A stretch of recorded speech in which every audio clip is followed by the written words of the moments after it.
Sa video na ito ni Tita PB Love ay makikitang kumakain sila ng nilagang mais kasama si Mark. Sinabihan ni Tita PB Love si Irene na alokin si Mark kung gusto ba nitong kumain ng mais. Makikitang inalok naman ni Irene si Mark kaso mahina ang boses nito, kaya sinabihan siya ni Mark na lakasan ang boses niya. Kaya tiningnan na lang ni Irene si Mark na nakangiti. Sinabi ni Mark na interesado siyang makilala si Irene at maturoan itong magsalita ng English. Sinabi din niyang magsisimula muna sila sa basic tulad ng anong ginawa nito, saan nito gustong pumunta at anong gusto nitong gawin. Tumawa na lang si Tita PB Love at tinanong ulit kay Irene kung ano ang gusto nitong gawin. Nasabi din ni Tita PB Love na siya na lang muna ang maging translator nila. Nabanggit din ni Mark kung gusto ba ni Irene maging nurse, maging accountant o maging teacher. Nasabi pa ni Tita PB Love kay Mark na maging specific dapat ito sa tanong niya kay Irene. Inulit ni Tita PB Love ang tanong kay Irene sa Tagalog at sinabing ano ang kursong kukunin nito. Sumagot naman si Irene na social worker ang gusto niya. Sinabi naman ni Mark na maganda ngayon. Natanong din ni Tita PB Love si Mark kung maganda ba ang maging social worker sa US. Yumo naman si Mark at tinanong kay Irene kung anong klaseng social worker ang gusto niya, yun bang tumulong sa mga homeless o yung nag-fill lang ng IRS form. Sinagot naman siya ni Tita PB Love na saka na lang aalamin na muna nila. Tumawa na lang si Irene, kaya sinabihan siya ni Tita PB Love na bakit tumawa lang siya at siya ay tinatanong ni Mark. Sinabi din ni Mark na gusto niyang marinig ang sagot galing mismo kay Irene. Natanong ni Tita PB Love si Mark kung ano nga ba ulit ang tanong nito, at sinabi niya kay Irene na ano ang gusto nitong matulungan pag naging social worker ito. Tinuron pa ni Tita PB Love si Irene na gusto niyang tumulong sa mga mahihirap at yon ang isagot niya. Natanong pa ni Irene kung ano nga ba ang English sa mahirap, kaya tinoroan na lang nila si Irene kung ano ang isasagot nito. Sinabi agad ni Irene kay Mark na I want to help the poor. Nag-agree naman si Mark at sinabing magandang simula nga ito.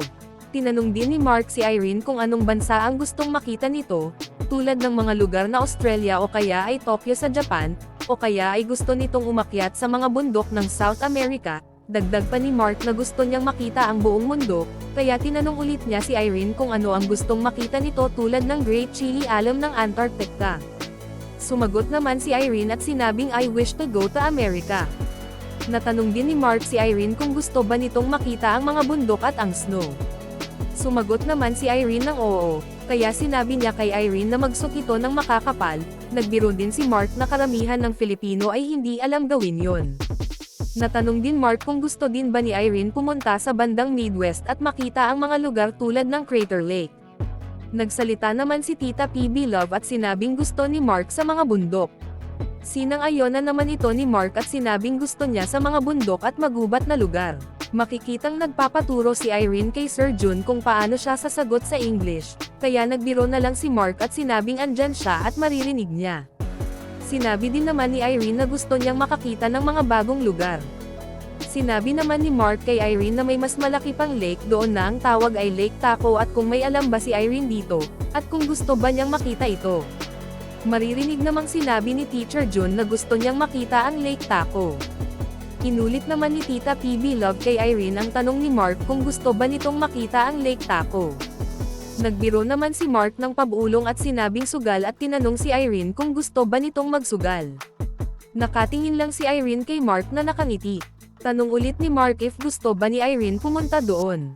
Tumango naman si Irene at sinabing oo. Nabanggit din ni Mark na may nakita siyang park at tinanong si Irene kung napuntahan niya na ba ito. Sumagot naman si Irene na hindi pa. Sinabihan pa ni Tita PB Love si Irene na lakasan ang boses nito. Sinabi naman ni Mark na ang lapit lang nito para hindi nito pa napuntahan. Nakangiting nakatitig si Irene kay Mark. Natanong din ni Mark si Irene kung gusto din ba nitong mag-travel like road trip. Sumagot naman si Irene na yes. Nagsalita naman si Tita PB Love na basta si Mark yung magmamaneho ay okay lang yun kay Irene. Sumagot naman si Mark na oo at siya nga ang magmamaneho. Natanong din ni Mark si Irene kung ano pa ang gusto nitong makita. Nagsalita naman si Tita PB Love na all the world, kaya yun na din ang sinagot ni Irene.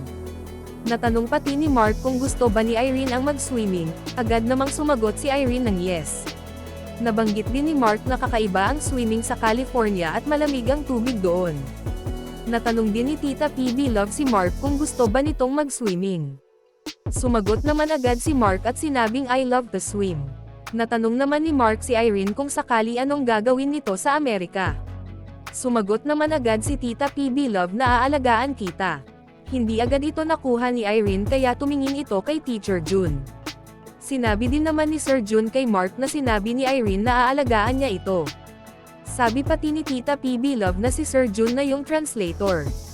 Nakangiti namang sinabi ni Irene kay Mark na I will take care of you.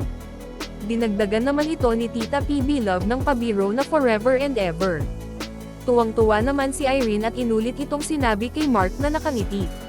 Nabanggit naman ni Tita PB Love kay Mark na kaya niya sinasabi kay Mark na pumunta sa Pilipinas dahil baka makakakita siya ng partner at mapapangasawa dito.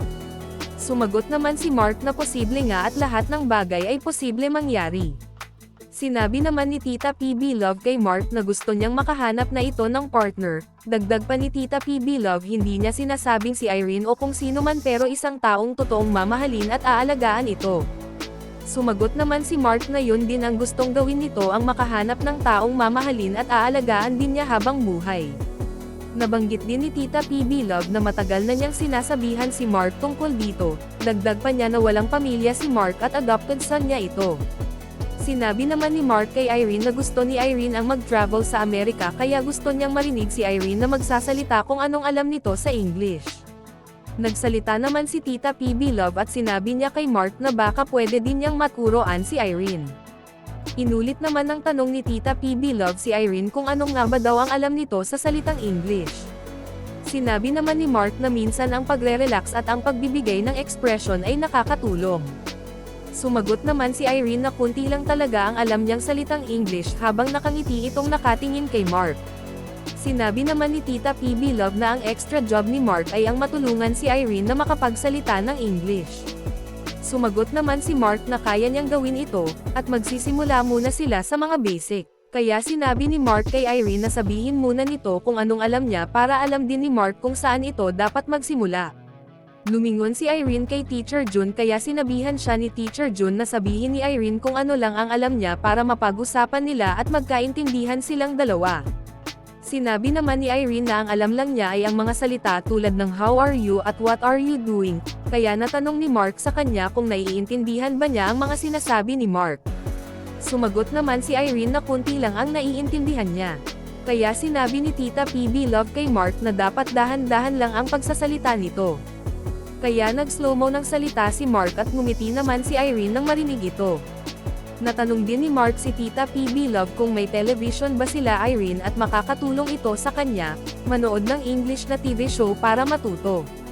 Sumagot naman si Tita PB Love na hindi kailangan ni Irene ng mga aral para matuto. Nabanggit din ni Mark na maaari din makatulong ang mga books para matuto si Irene. Tinanong naman ni Irene si Mark sa tulong ni Jun. Sinabi ni Irene kay Mark na tell me more about you. Kaya sinabi ni Mark sa kanya na isa itong mahabang kwento. Nagsimulang magkwento si Mark patungkol sa trabaho niya, na isa siyang commercial pilot pero hindi ito tumagal hanggang naging intel siya sa isang telephone company. May itatanong pa sana si Irene pero kinukulit siya ni Mark habang nagpapaturo ito kay Teacher Jun. Binigyan naman ni Tita PB Love ng buko si Mark at kinain naman niya ito. At si Tita PB Love na rin ang nagsabi sa gustong sabihin ni Irene kay Mark. Sinabi ni Tita PB Love kay Mark na gusto din ni Irene na makilala nila ang isa't isa, mabuti habang nasa bansa pa si Mark. Sumagot naman si Mark na marami pa silang oras para makilala ang isa't isa. Tinanong naman ni Mark si Irene kung naiintindihan ba nito ang sinabi niya, hindi sumagot si Irene at nakatingin lang kay Teacher Jun. Natanong pati ni Mark kung nahihiya ba si Irene sa harap ng camera. Sumagot naman agad si Irene na hindi. Sinabi din ni Irene kay Mark na masaya siya. Nagkwento naman si Mark patungkol sa lahi niya, nabanggit niyang siya ay 100% European. Nagsalita naman si Kuya Tutoy at sinabing kaya pala nung marinig niya si Mark na nagsalita ay iba ang accent nito, European accent sabi ni Kuya Tutoy. Sinabi naman ni Mark na nakatira daw siya sa bahay sa Florida kasama ang British roommate kaya British yung accent niya. Tinanong ni Mark si Irene kung alam ba nito kung paano magsalita ang mga British people. Ngumiti na lang si Irene at sinabing no, at hindi niya alam. Sinabi naman ni Tita PB Love kay Mark na magsisimba sila ng alas 9 pero kung gusto ni Mark na magsimba ay sa alas 7 ito at yon ang English service ng simbahan. Pinili naman ni Mark na magsisimba ng alas 7 kaya nag-decide na lang din si Tita PB Love na magsimba na lang din ng alas 7 kasabay ni Mark. Tinanong din ni Mark si Irene kung makakasama ba ito sa kanila. Sumagot naman agad si Irene na yes at makakasama siya. Tumayo na din si Mark at nagpaalam na sa kanila. Inabot naman ni Irene ang kamay niya kay Mark at kinamayan niya ito bago umalis. At para sa more summary video ng Pugong Biyahero, huwag kalimotang mag-like and subscribe.